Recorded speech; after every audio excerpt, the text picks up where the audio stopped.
Welcome to your weekly interval. This is the Best Damn Nerd Show. I'm your host, microphone alchemist James Kincaid. With me tonight, Professor Chris Davis. That was like a big-ass TV was just put in front of me and the picture went. And it just scared the hell out of me. What are you talking about? Your end then. It was so lively. I wasn't ready for it. It was like THX when I first witnessed it. Oh, I know what he's saying. Love it. He's saying it's like a commercial break. Like when you're watching a show and it's like the volume is on like 10. Yeah. The commercial break comes in hot and it's like on 40 and you're like, what the you get like I'm caffeinated up, man. I'm ready to talk to my nerds. Yeah. And also with me tonight, Hall of Fame cyber athlete Jonathan Craig. Yeah, and welcome, John. Hey, everybody. I think it's also important to remember that Davis is very drunk right now. So it only startled him because he was like half falling asleep at his computer chair as we were getting this recording. The pandemic has really channeled the old Professor Davis, the drunk that everybody knew and loved. I was sober for pretty much the whole pandemic. It's only the end of that is complete. Not over. That is complete BS, Davis. Wanted to catch up with you all. It's for the fans. Yeah, well, I appreciate that. Yeah, it's a bit. Wink, wink. Welcome back to the Best Damn Nerd Show, everybody. Another little just quick housekeeping like we did last episode. We've started, putting out some more content on the YouTube channel, and it's exciting. I've really enjoyed doing it. And John, what are your thoughts on just how that's going so far? Yeah, it's been fun to edit them and put them out. I think we're still in the early stages. I think we'll find footing at some point. We haven't totally resorted to like trolling and just making up complete and utter fabricated lies about other channels yet, but we are not above that. So, keep the channel in mind. Check us out, youtube.com/thebdns. And if you don't, we're coming for your neck. Yeah, we'll make up.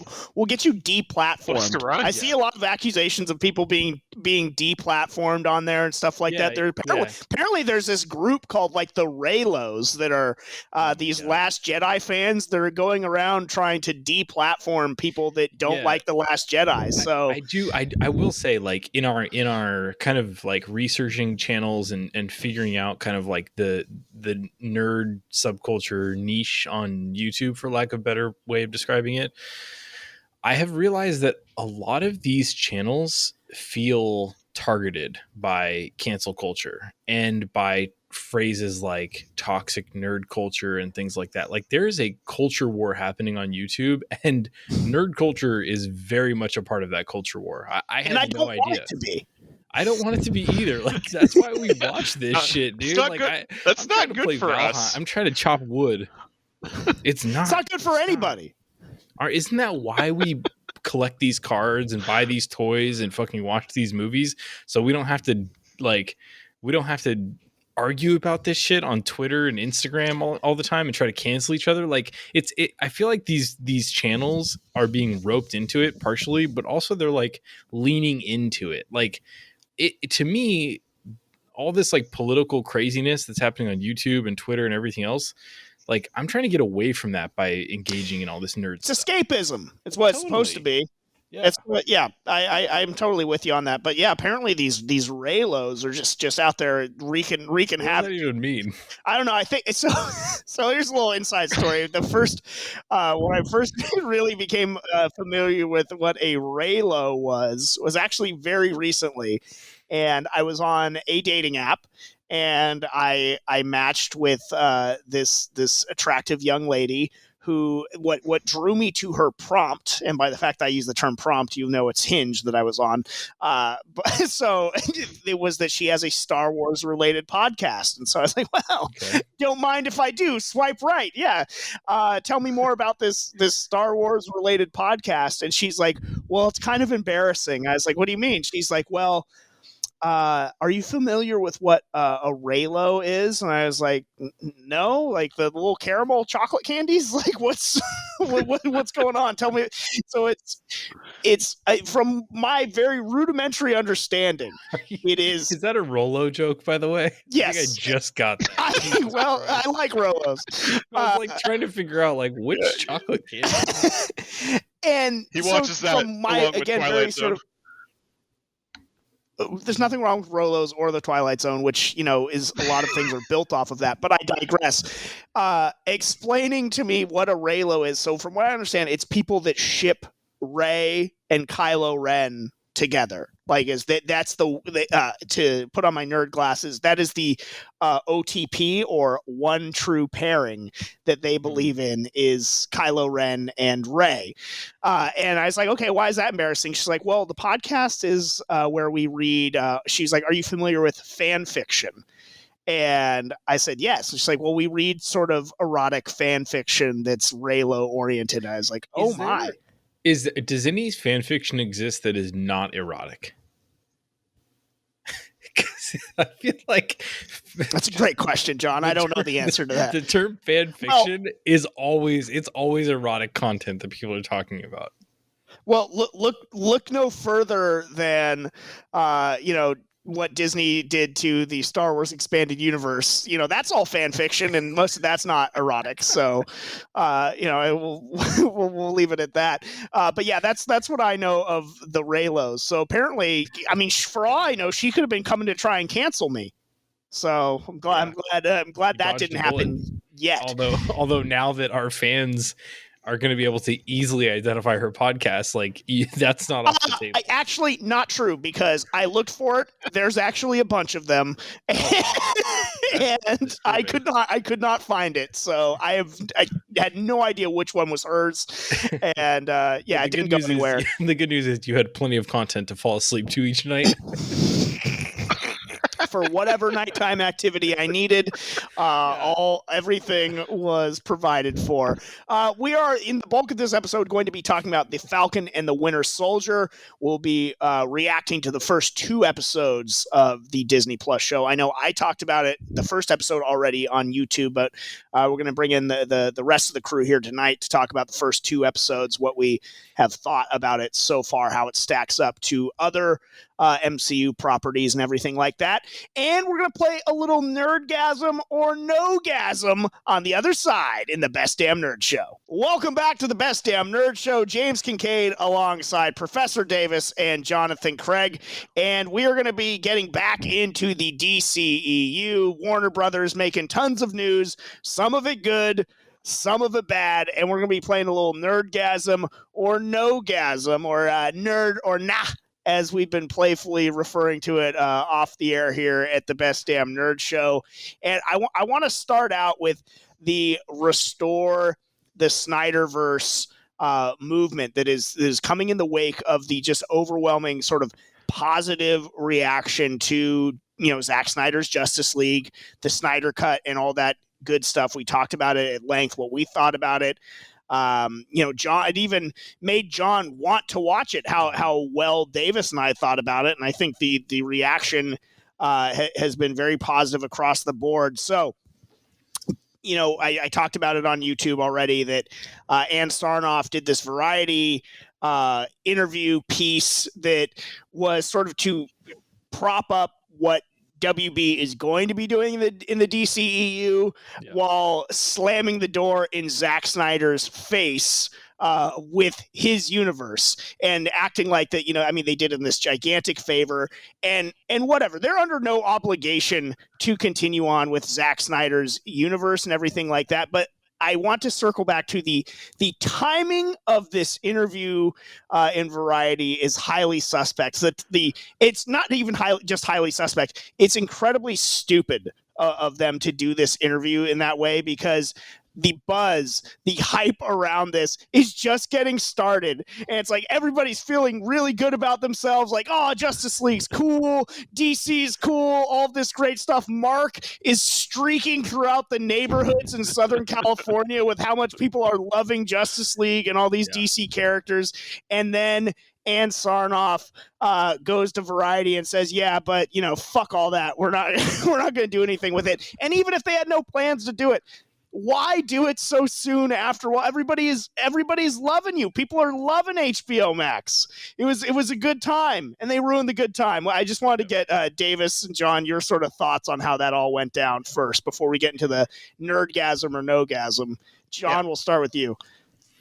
I think it's crazy because clearly Snyder has done the best and most cohesive work in this arena in the last few years, on the DC side of things, that is. But after watching your video on it and after thinking about it a little bit more, I will actually wonder if behind the scenes it's actually Snyder saying, I don't want to work with you guys anymore, but this is their way of saving face. Mm-hmm. And also doing kind of an FU to Snyder and his team. They're the ones making the decision, I don't know. Because some of it's just you can't quit because you're fired. Exactly, because some of the statements that she made, bringing up the length of the movie and talking about how they want to diversify and they want to be doing all different kinds of things across different media and all this stuff. It's but you guys already do that, and you kind of water down all your characters. The SnyderVerse is your opportunity to really consolidate everything and have it in a cohesive story. It doesn't mean that you can't ever touch these characters again, but at least let this thing play out and have a tome, have a chronicles that people can watch in movie form that all make sense and lasts long enough to feel, satisfying. It does seem like it would be an abrupt end. And again, I wonder what's going on behind the scenes that would cause them to do this, because bad leadership. Yeah, but there has to be a reason. It can't just be because we don't want to. I mean, I don't think it's just because they don't want to. I do think that they have plans in place, or what they think are good plans, moving forward in DCEU and stuff like that. I don't think it's literally just F them kids. It is as much as I love saying that. She needs to wait to make this statement until she says what their plans are. Well, that's the timing of it is what sort of boggles my mind. The FU is the timing of it. The FU is the fact that, we can't even properly celebrate this thing and have fun with it. The ink on the reviews, the run times of the reviews have barely ended, and it's just let's move on now. You guys, let's keep it moving. Nothing to see. Yeah, Davis, we barely got through the post-credit scene. Yeah. And already this shit came out. Yeah, it's don't shut the door too quickly. I mean, this is still happening. The reaction is still happening. Yeah. Do you like money, Anne? Do you want to make lots of it?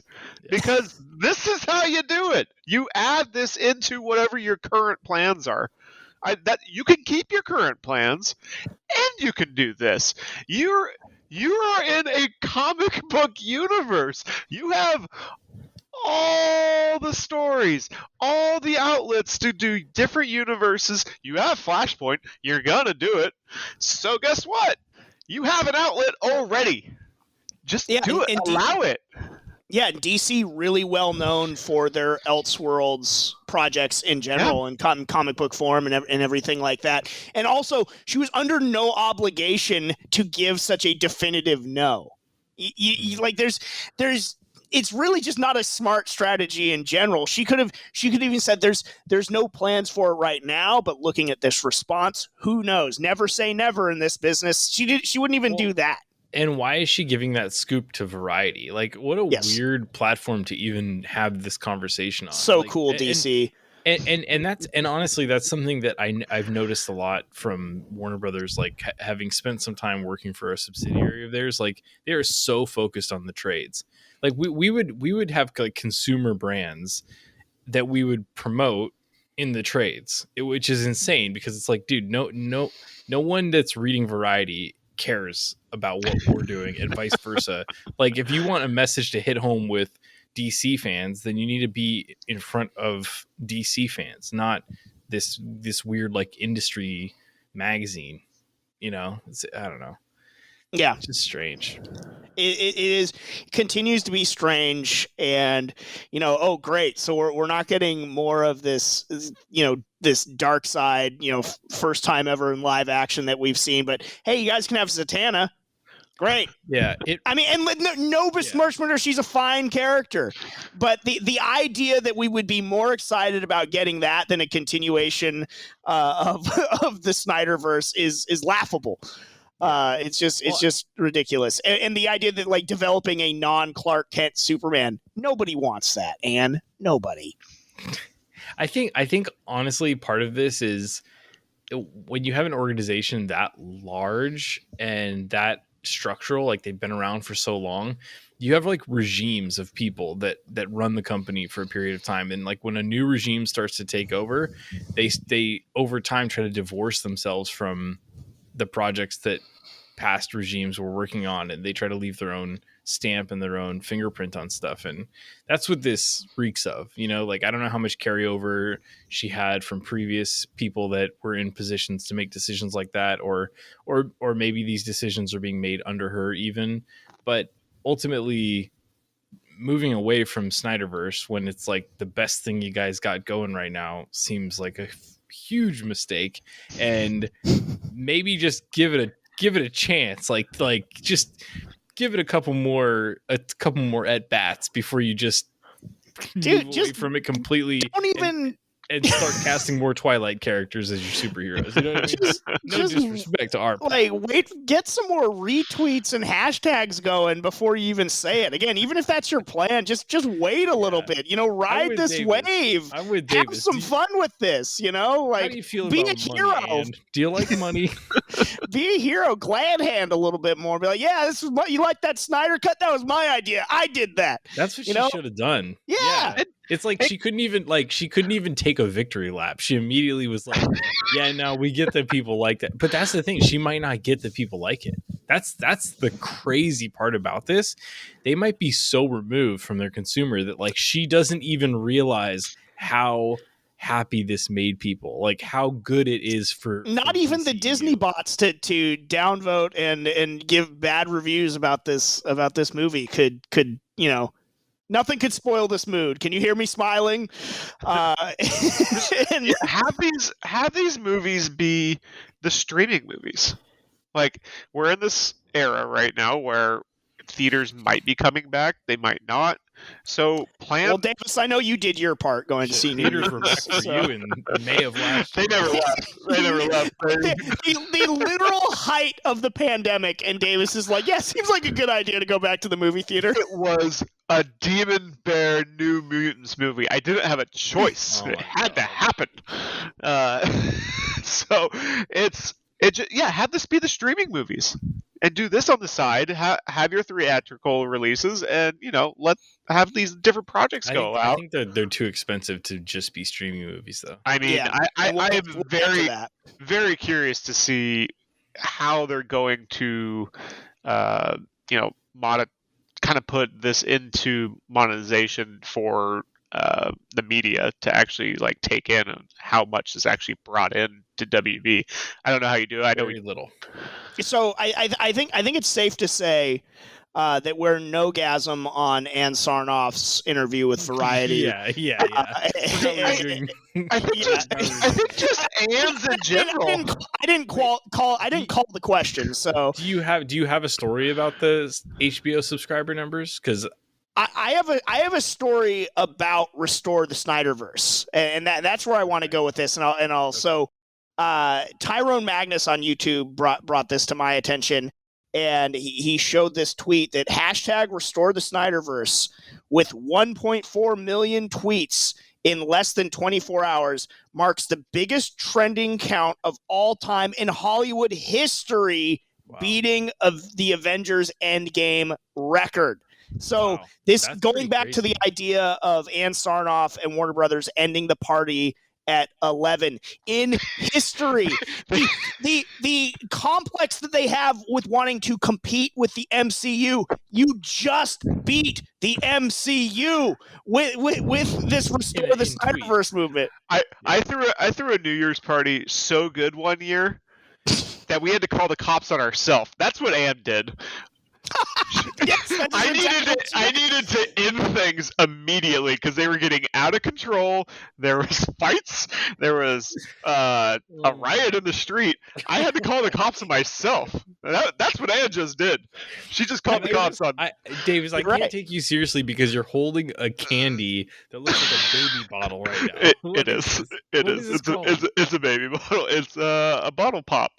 I put it in the Donald Trump pinata that we smashed. You guys are gonna hate on me for liking Rolos, but he's got that. All right, so nerdgasm or no-gasm on restoring the Snyderverse, Davis?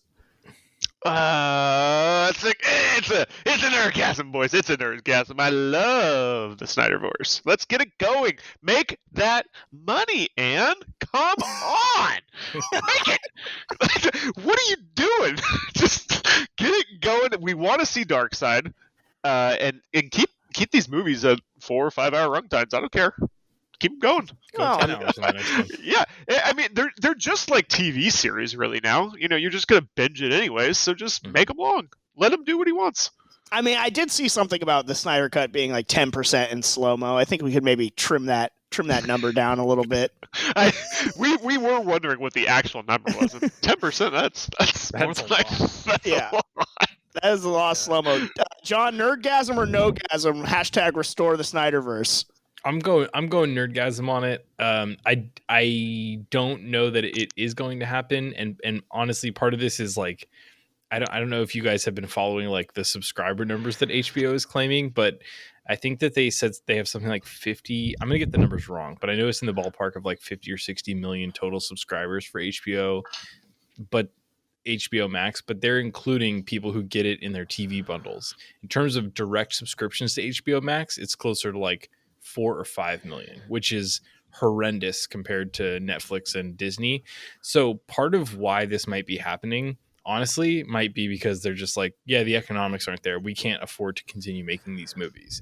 So her job is like, I got to go out and spin this in like, yeah, it's a triumph. It's amazing that we did this, but we're going to be pivoting and we're going to do all these other great things. But in reality, what she's saying is, yeah, our app is a huge failure and we need to go low budget. All we can do is low budget stuff from now on. Period. We cannot do movies that we shoot that could be 4 hour cuts, but only make 2.5 hour theatrical releases, and we spend hundreds of millions on visual effects that don't even make it into the cut. We can't. We want to focus. We want to focus on more street level characters. Yeah, exactly. It's more grounded in reality. Characters that don't have like powers or we want to focus on broke superheroes. So we've actually acquired the rights to the Falcon and the Winter Soldier. So that's what we're going to be doing. Yeah. All right, let's keep it with dear visual effects. Yeah, let's keep it with dear old Ann for a moment here. A nerdgasm or no-gasm. Hashtag release the Ayer Cut. Also had the door slammed in its face. Are you saying? The idea, I get wanting to walk the line of you can't do everything like pleasing this fan revolt over like, well, we didn't exactly like this, so give us this director's cut kind of deal. However, it does feel like money left on the table if most of it's already shot and everything like that. Where do you guys come down on the release the Ayer Cut movement for Suicide Squad, Davis? As much as I'd like to see what the true vision was, where those characters could have been taken if done right, and how it might have connected to Justice League later on, it's a no-gasm for me because there's just not as much attached to it, and I don't see the potential of it actually taking off and going elsewhere, if you will. And yeah, it's just because it doesn't have Darkseid. It doesn't have the potential for 2 to 3, 4 more movies. And it's got Jared Leto Joker in it. I mean, yeah, that's a problem. I think they'd have to recast that, just reshoot his scenes. John, where do you come down? I'm doing a hard no-gasm. I like in retrospect, and again, I was very anti Snyder Cut. In retrospect, it sounds like I was wrong about that, as a lot of us As was were. I. But part of the reason you're wrong about that is because they had this other bigger villain and all these millions of dollars they spent on special effects, and all that was left on the cutting room floor, and the original intention of the movie was completely destroyed. Like there was a huge, deeper meaning and thing that could be added to the film. I don't get the sense that doing an Ayer Cut is gonna add an entirely new storyline and new villain and new outlook on the film. It just seems like a reshuffling of maybe some style elements, which seems completely pointless to do. Yeah, I'm with you guys, but again, I have been wrong before. I was not super pro Snyder Cut, and it blew away my expectations. But really, after the first 30 minutes of Suicide Squad, I was not having a ball. So yeah. I'm not. Anne, well done, Anne. Yeah, I mean, sure. If you had to pick one, still, it's just very, very odd timing. All right, but keep DC making just a lot of news. Announced was Pierce Brosnan is going to be playing Dr. Fate. Was checking out our girl Grace from Beyond the trailer. She was talking about it. Seemed very enthused about the casting of Pierce Brosnan for Dr. Fate. And I got to agree. I'm going to lead things off. It's a big time nerdgasm for me. I love Pierce Brosnan. He was a great James Bond. He's been great in almost everything that he's done. And I think he is the perfect casting for this, and a high profile one for a character that we haven't seen on the big screen before in Dr. Fate. And one that, even though his backstory is convoluted in DC, growing up as a kid, I was always very interested in Dr. Fate. So I'm very excited for this. This is a big time nerdgasm for me. Davis? I am on your level, James. I'm going to go with the nerdgasm. Not only because I am a huge James Bond, Pierce Brosnan fan, but I'm a big Thomas Crown Affair Pierce Brosnan fan. That is a hell of a movie. But even more so, I would like to see what Brosnan... Watcher in me needs to point out that was in fact a remake, but continue. That's fine. That was a great remake. Rene Russo still got it. But no, I just like to see Brosnan in some sort of superhero universe. Like, let's see what he can do in that. He's a good actor. He has a great presence about him, so I'm all for it. Pierce Bronson. Possibly. I see your Goldeneye and I see your Thomas Crown Affair, and I raise you a Mamma Mia. I'm giving this a that's what we're going with, dude. That's one of my 2-year-old's favorite movies, because my wife made him watch it too many times, so now he just wants to listen to the soundtrack all day. I gotta say, I don't hate the Mamma Mia soundtrack. Say what you will about me in the comments. I'm not going to say anything. I was a little distracted there because I had to look up. I thought Rene Russo died, and I was going to call Davis out on for saying that she still had it. So I was wrong, though. I'm so happy you're still questions. You know what? Nerdgasm alive for or dead, Rene Russo being alive.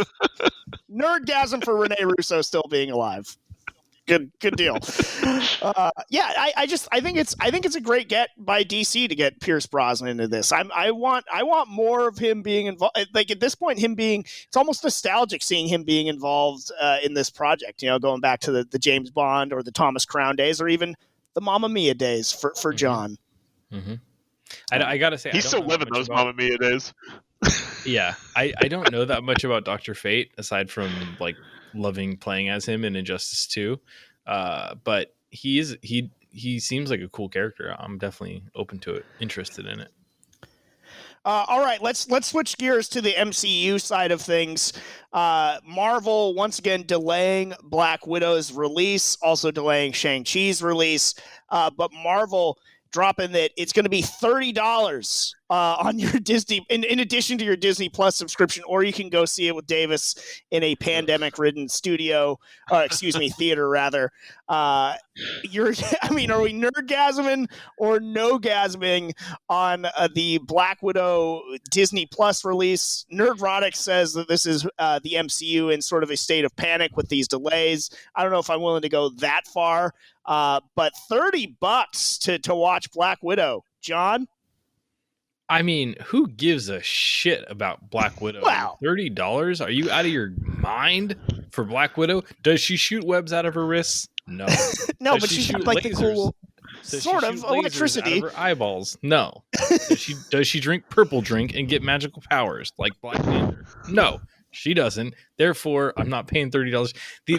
I'm honestly, the idea that Disney is doing this like $30 price point for these rentals is outrageous to me. It's way too much money. I get that they're like, oh yeah, but if you bought, it's cheaper than buying 2 tickets to the movie theater. Like, all right, cool, whatever. But it should be the price of 1 ticket, in my opinion. I get that they're saying like it's multiple people watching on the same screen, but it's a screen at home. It's not a movie theater. So I'm not paying movie theater prices to watch your bullshit movie. Give it to me with the subscription or don't give it to me at all. And you know what? Honestly, I'd be okay with not getting it at all with Black Widow. John makes an interesting sort of comparison there, and I'm wondering, again, as a wrestling fan growing up, when I used to have people over for the monthly pay-per-views, and that cost $40 or $50 or whatever it was at the time, and everybody would chip in, and then we could it would you had a certain number of people over there, so you could pay for the pizza and all the food and drink that you'd be having. So is this could that be a trend though with these types of releases? No, I mean, because Gavin listen, Newsom is going to send the police to your house if you have people over. No, but he'd be invited. I got the French Laundry he's catering. Watching at a private theater that's closed down, but he's still allowed to go to.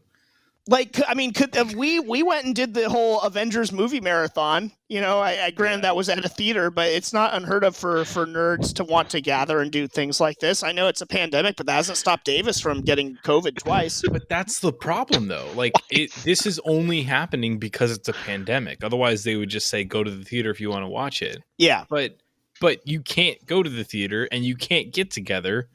So don't do this. Well, if you have a pod of people that you feel comfortable with, like my Halloween group. Like that was not a pod, Davis. And if you were comfortable with them, you put your faith in the wrong people, Davis, because you went to a Halloween party and a guy dressed as a firefighter gave you the coronavirus. The story is getting fabricated. I feel like even going above $9.99 is asking a lot. Yeah, I mean, well, I think the thing about it is, too, is like the Mulan one that they released was just, I think, free 2 or 3 months later. I still haven't watched it. I'm just sort of philosophically opposed to the live action remakes of the animated ones in general. And I'm sorry, but Black Widow is not like Black Widow. Okay, here's what they should have done. They should have released like a nice one. You know what I mean? Like release like a really cool main MCU character, and then if you buy that for $30 rental, you also get Black Widow. She's like a bonus feature. That's actually not a bad idea. I know you're making fun of Black Widow, but a 2-for-1 deal with something like that is actually Widow, not a bad call. Who's not as popular of a character is the two. They might need to do that with all their movies this year, because you got Black Widow, Shang-Chi, and the Eternals. That's not a great yearly lineup. It's not Murderer's Row. They could do a bundle with that, though. See, that's where you could get into bundling. That's where $30 might be appropriate. Like $30 gets you 5 movies, whatever. And I still think $30 isn't that bad of a price point, though. I mean, like they said, it only takes 2 tickets to meet that. A lot of TVs now, I mean, most TVs I see at my friend's house or my house, 70 inches or more, and you got a sound system. Like it feels like a movie theater sometimes, and some people even have movie theaters in their home now. So it's that's the minority for sure, but it's just, I think especially in these times, people are looking for that different night.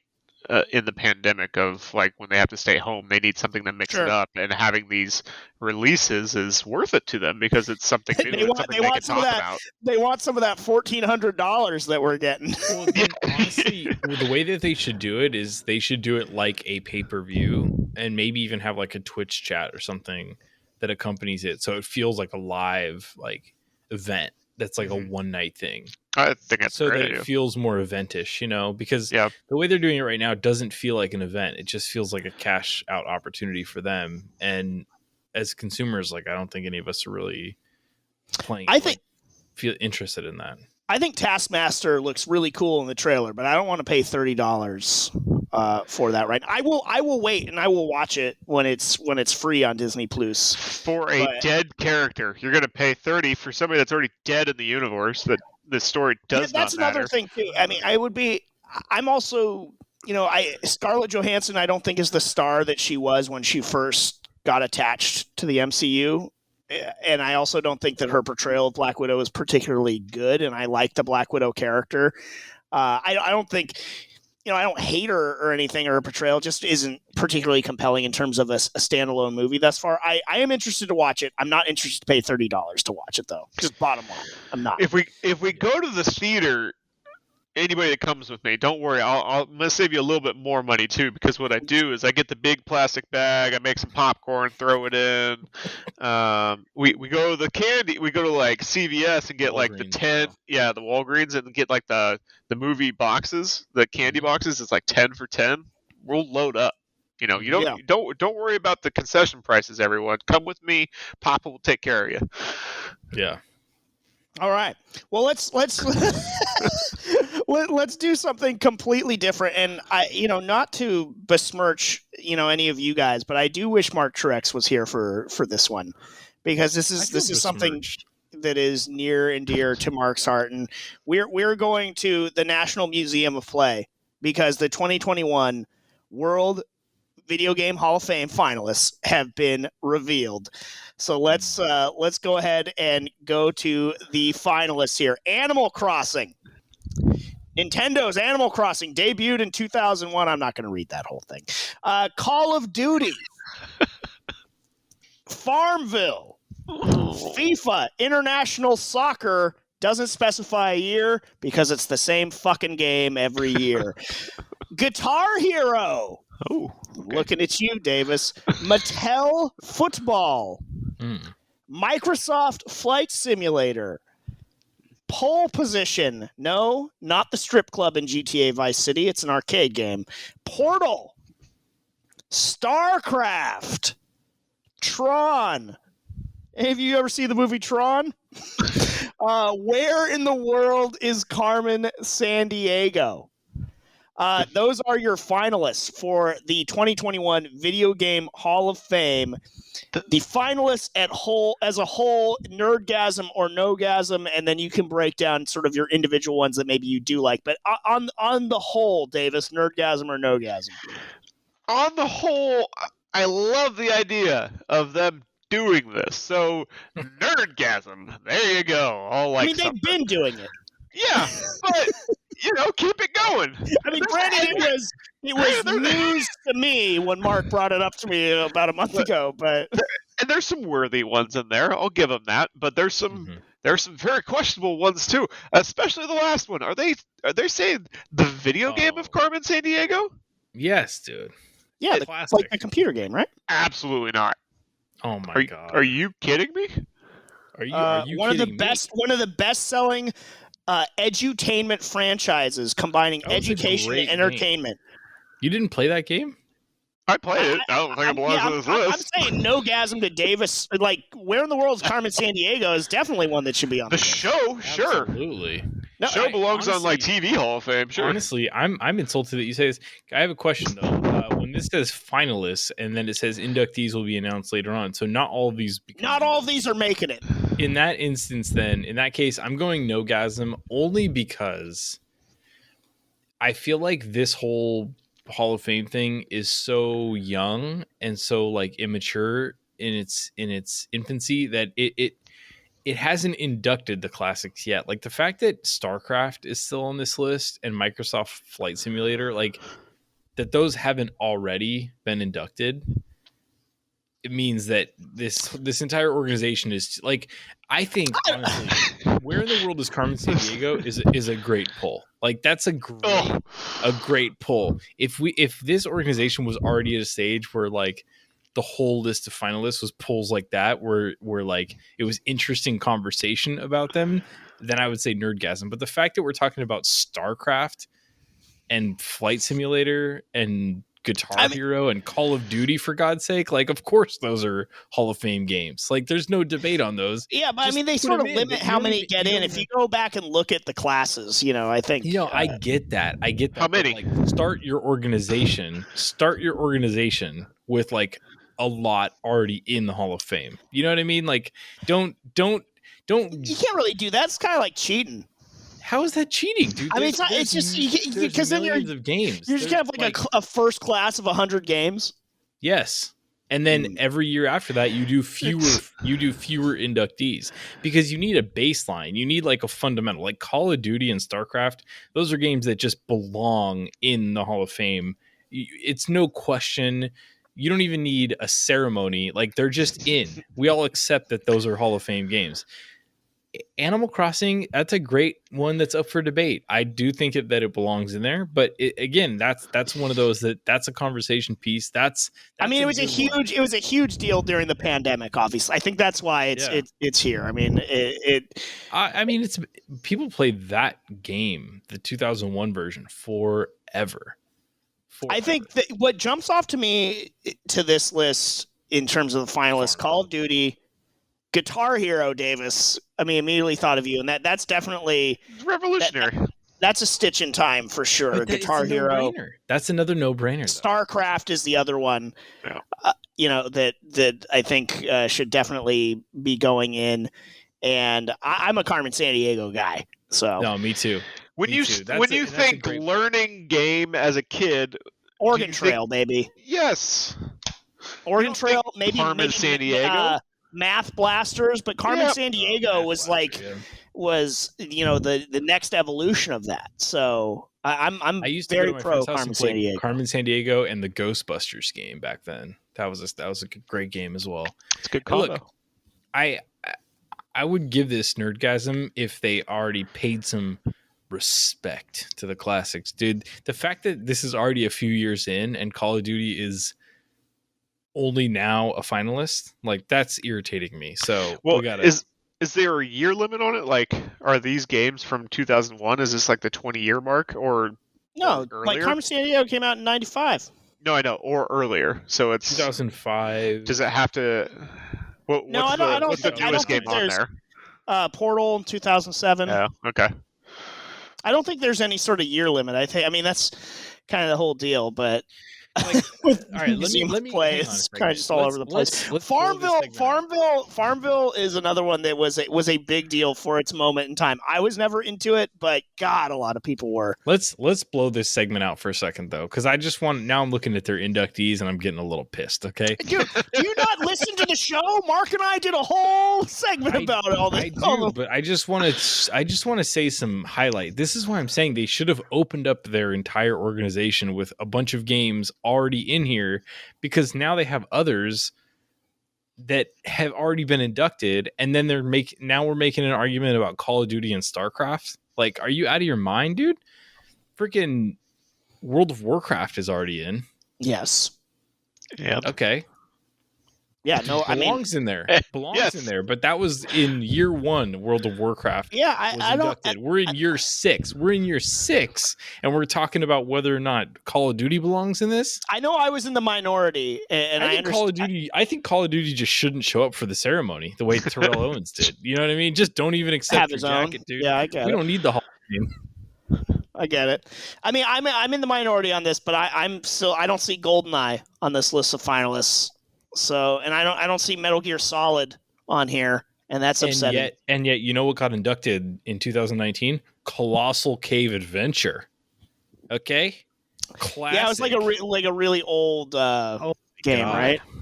I'm gonna say Atari. Really, really old. Where made it in Pokemon Red and Green. Pokemon Green got in there. Not even were those separate inductees? They went in together, right? Yeah, they went in together. Okay, but that's Pokemon. That's Pokemon's in the Game Hall of Fame. I'm not going to hate on them for that.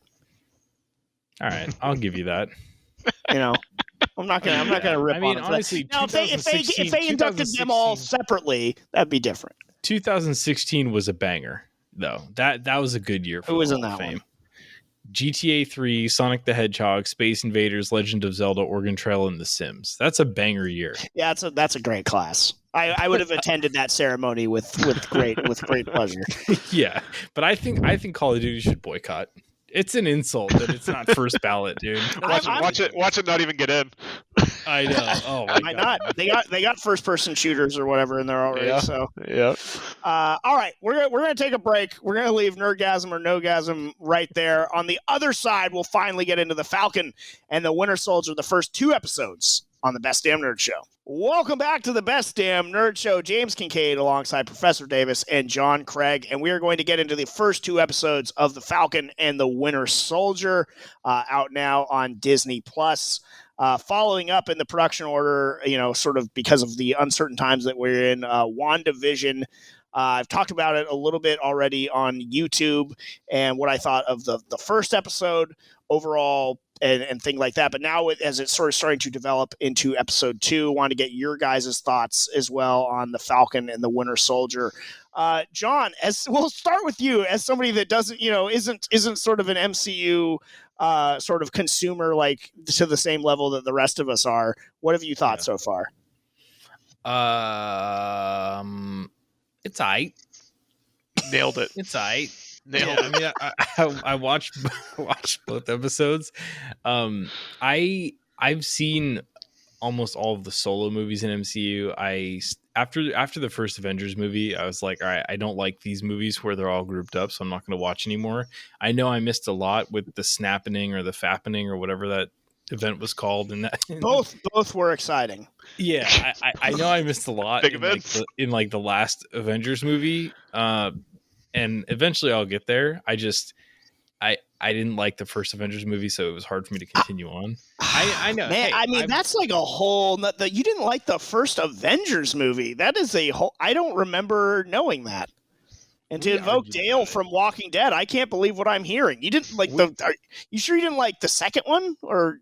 We argued about this on an archived. I must have blocked it out. Long lost episode, but I know you criticize Captain America for being selfish or more selfish than Tony Stark, which is still a ridiculous take that I still harbor deep-seated animosity for, and you should be canceled for it. But I didn't realize you didn't like the movie at all, like as a whole. I thought it was horrible. I hated when the Hulk showed up and we had that applause break, but that also symbolized the entire storytelling mechanism of the Avengers movie, which was just references as opposed to any like substance or story or character development at all in that first movie. And so I didn't even give the other movies a chance because I was like, that's just how it's going to be.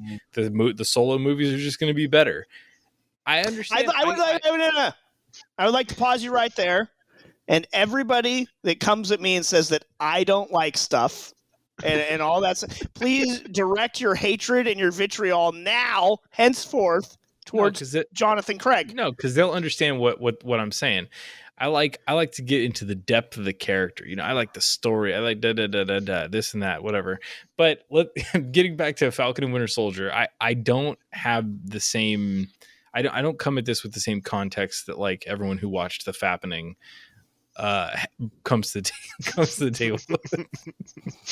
and honestly, I feel like that's okay. Like I think it's a fine show. I understand what they're doing with the new Captain America guy. I mean,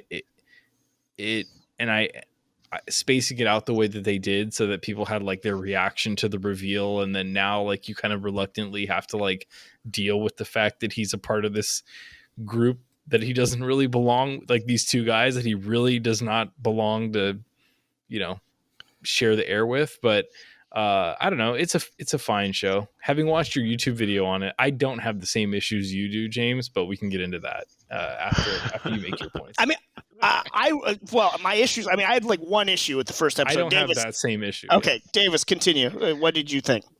I'm liking it. It's not blowing me out of the water. What I do really like is the connection between Falcon and Bucky. I love their camaraderie. Their back and forth, their banter. I think they just play really well off each other. So I think that was a good choice to actually have them kind of as a duo in a series. I really didn't think that was going to be this good between the two of them. So that was welcomed. The action's been cool. The action has been awesome. Yeah, the opening scene, it was great. And then even that first scene, it was quick. The dream sequence for Bucky. His look as the Winter Soldier, so good. I can't get over it. It's incredible. He looks so good as the Winter Soldier, and he did in Captain America 2, and has continued to crush that look. I keep coming back to the fact that I can't believe that this dude that I first became familiar with from Gossip Girl is such a badass superhero. Carter Bazin is like the Winter Soldier to a T, and I still agree. He's stolen the show, I feel like, in both episodes so far. Mm-hmm. And I really like Anthony Mackie as the Falcon, but the tragic backstory of the Winter Soldier is just so strong that it's difficult to overcome right now. Just like that, you're sort of more focused on that, and I think it was way more evident in the first episode. Because Falcon's backstory in the first episode was this boat that we never had to care about before. He gets denied literally a bank loan, which is just the fact that scene exists to me is still incredibly stupid. I hate it, and it's like it's so nonsensical in this world that with the fact that he wouldn't be hard up for money, and that they don't explain the why of it when he was working for the Avengers. Pepper Potts is still around. Wakanda is still around. All of his super friends that do have money are still around. It just like the fact no. And he's flying missions for the military. Are they not paying him? Well, he doesn't have credit. Doesn't matter. It's he hasn't been around for 5 years, James. He hasn't had a job. He hasn't spent any money in 5 years either. Well, that was an issue. Okay, that entire scene, like that line where the guy's like, "Yeah, like the banker's like things have just been different since everyone came back." It's like, okay, this is where the show loses me a little bit. Like the writers with that line. Like, it's better to not have that line in the show, because then you're making us think like, all right, well then walk us through how it's different. Like what, like how are you guys dealing with Please everyday?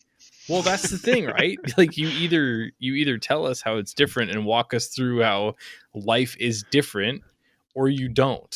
And just by saying like, yeah, things have been different since everybody came back, it's like, okay, so are we going to get into the nitty gritty of like bank loans and the God, risk, no. the risk that Episode banks 3. Yeah, like they're doing a lecture on like the risk that like the Fed is allowing like local banks to take on loaning to people who have been missing for 5 years.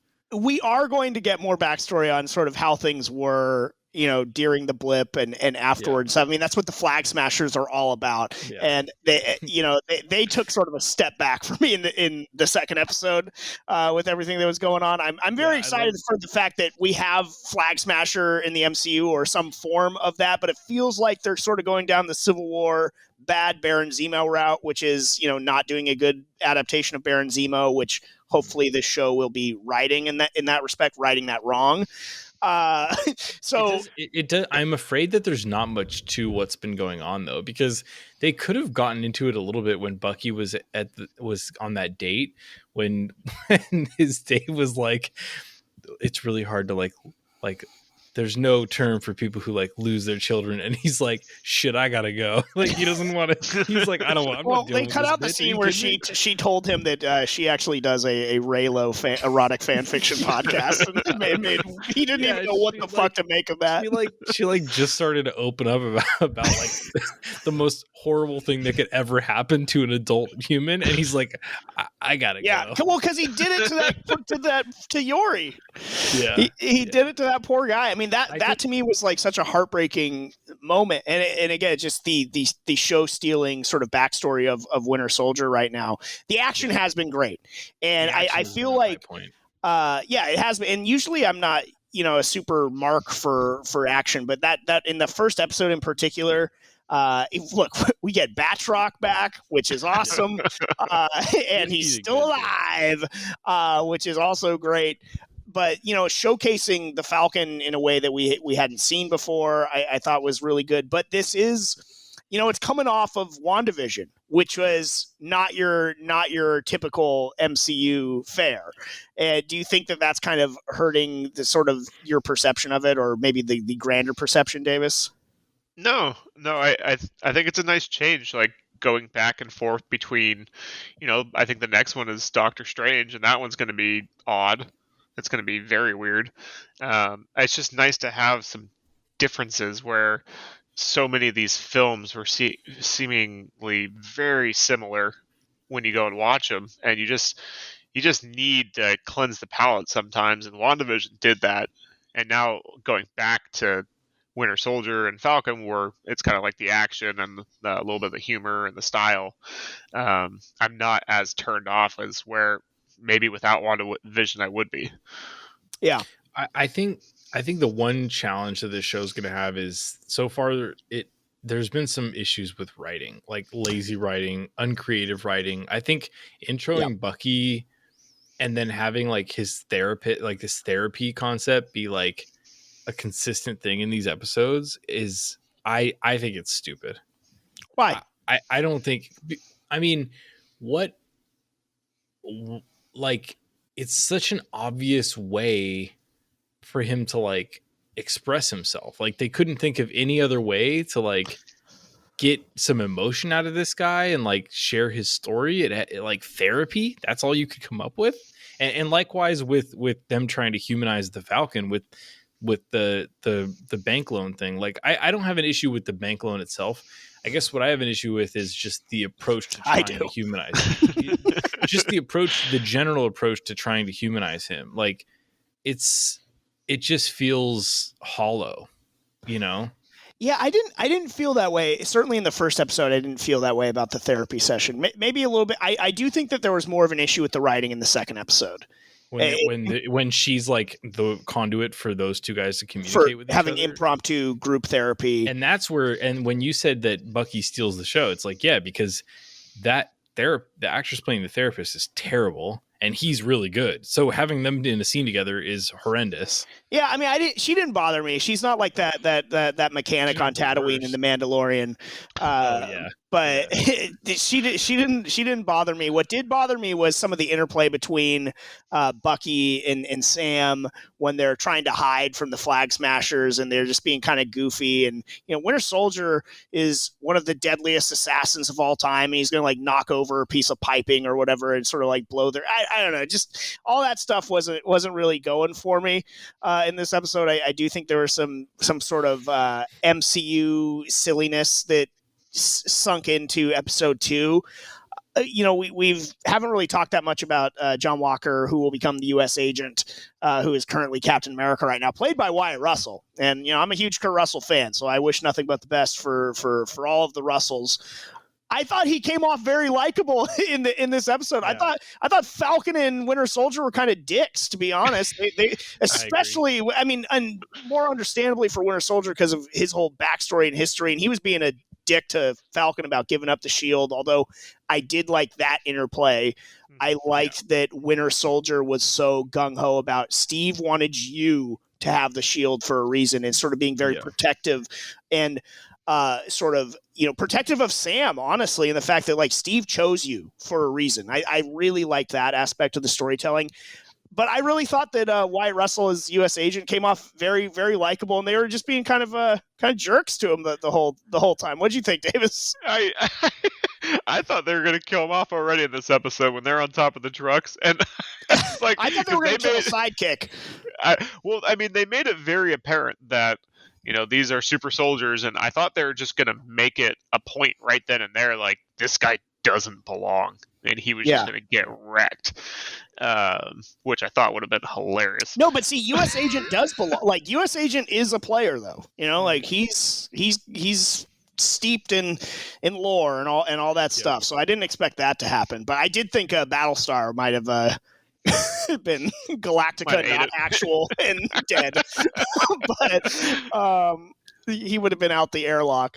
I like what they have done with that character so far. Like, because you first see him walk out with the uniform on, you're looking like such a dweeb. What the hell is this? Who is you? And even like the first scene in the second episode where he's like at his locker and he's like reminiscing and he's a little nervous to like, go out on the field and give this speech and appear as Captain America. Like, I'm like, oh, this is going to be cringy. Like, this is going to be bad. but it made sense when they got the three of them together. Like, it made sense that, like, he knows that he's not Steve Rogers. They know that he's not Steve Rogers, but that's okay. Like, he's doing a different thing.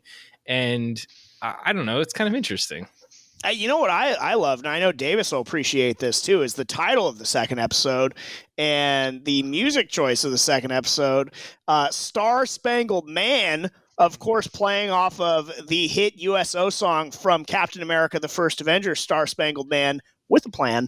And, the whole marching band doing the tune and everything like that. Loved it. Davis, how much were you digging that? Oh, I absolutely loved it because I thought they were going to bomb it just like they did the first time. So, and they actually did a better job this time. So I guess this is already doing better than the original Captain America movie, huh? You're a son of a bitch, Davis. I do like all the seeds they're planting though with US Agent right now, and that he does come off very likable, which he should. And John, you're talking about the fact that it's like he wants to do a good job. I thought he eventually the weight of it, sense of duty, and you can tell like he has accomplished a lot. When Winter Soldier's like, have you ever fallen on a grenade? And he's like, actually I have 5 times. I used my helmet to there's like little exchanges where you're like, all right, look, he's not in the same league as the Falcon or especially as Bucky, but like he's gonna hold his own in his own way, and I think that's kind of cool. Yeah, I mean, eventually some type of collision course is coming. You know who's sounding good though? The Flag Smashers. Now that's a group I can get behind. No. That sounds about right. One people, one world. I don't need nations, man. Give me. We're all together. Yeah, all together. It's just all united. It's just a bunch of guys. It's just a bunch of guys who were like, "Man, life was good when my pain in the ass wife was gone for 5 years." I do like these guys are speaking my language, though. Now that she's back, I can't even watch the shows I want to watch anymore. I do like the nod. I like the nod from Red Skull in the first Avenger when he said, "I've seen the future, Captain. There are no flags." So I do like the callback there. On point, but the Flag Smashers took a big step back for me. I don't know. I don't want them to be sympathetic at all. Really. I really don't. And I want to see, I'm a traditionalist, so I want to see my sort of more traditional Flag Smasher costume going on. And I don't think I'm going to get anything close to that. And everything that I've been reading is that little Pippi Longstocking girl is the main Flag Smasher. And because they did the play about them to you. I don't know. It felt like they just were sort of coming off like, they were not as sort of cut and dry evil in this one. And now you got the power broker coming after them. So maybe they made some bad choices and they just have their own sort of separate set of ideals. I don't know. It felt like that they were sort of haphazardly trying to go into a little bit of a gray area with them. Maybe I'm wrong, but that was sort of the vibe that I was getting in this episode. I hear where you're coming from, and maybe they do go there. To me, I interpret it as like these are people who just can't accept reality, like the like fact us. The fact that release the Flag Smasher cut. Yeah, the fact that everyone's back, like this is life now. You know what I mean? Like you're not going back to how things were when half people were gone. Yeah. So were these like the people that just agreed with Thanos and they're like, yeah, no, I like what he was doing? I don't think they necessarily agreed with him. I think that they found themselves in this situation where half of everybody was gone and they were like, this is kind of nice. It's like I said, it's going well. It's the no guys, traffic. It's the guys who are unhappily married. So who's much room in the ass. Wide lanes. God, my dick boss is finally gone. Now I can, like it's those people.